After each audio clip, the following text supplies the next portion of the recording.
బాలు అయితే టీ తాగుతూ ఉంటాడు. ఇంతలో బాలు టీ తాగుతూ ఉండగా పలబరిపోతాడు.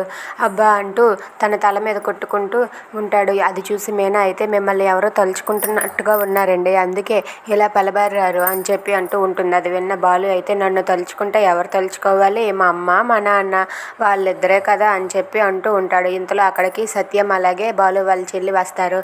వాళ్ళు రాగానే బాలు చూసి నాన్న నాన్న అంటూ వాళ్ళ నాన్న దగ్గరికి వెళ్ళి గట్టిగా హక్ చేసుకుంటాడు. ఇక వాళ్ళ చెల్లి అయితే అన్నయ్య నీకు బయట ఇంకో సర్ప్రైజ్ కూడా ఉందిరా అని చెప్పి అంటుంది. బయటకు వెళ్ళి చూసేసరికి అక్కడ ప్రభావతి ఉంటుంది.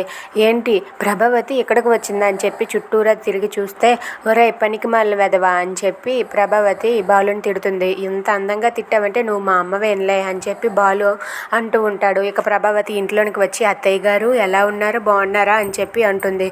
అది విని సత్యం అలాగే బాలు అయితే ఒక్కసారిగా షాక్ అవుతారు. ఏంటి మా అమ్మ మా నానమ్మకి మర్యాద ఇస్తుందా అని చెప్పి అనుకుంటూ ఉంటాడు. ఇక ప్రభావతి అక్కడ అలా మాట్లాడుతూ ఉండగా బాలు ఇలా అంటూ ఉంటాడు.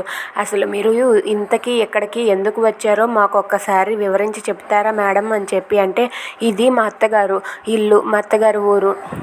మా అత్తగారి ఇల్లు అంటే మరి మా ఇల్లు అయినట్టుగా కదా, ఇది మా ఊరు నేను వస్తే నువ్వెందుకు అలా అడుగుతావు అని చెప్పి ప్రభావతి అంటుంది. అది విన్న బాలు సత్యం షాక్ అవుతారు. Thanks for watching friends, please subscribe.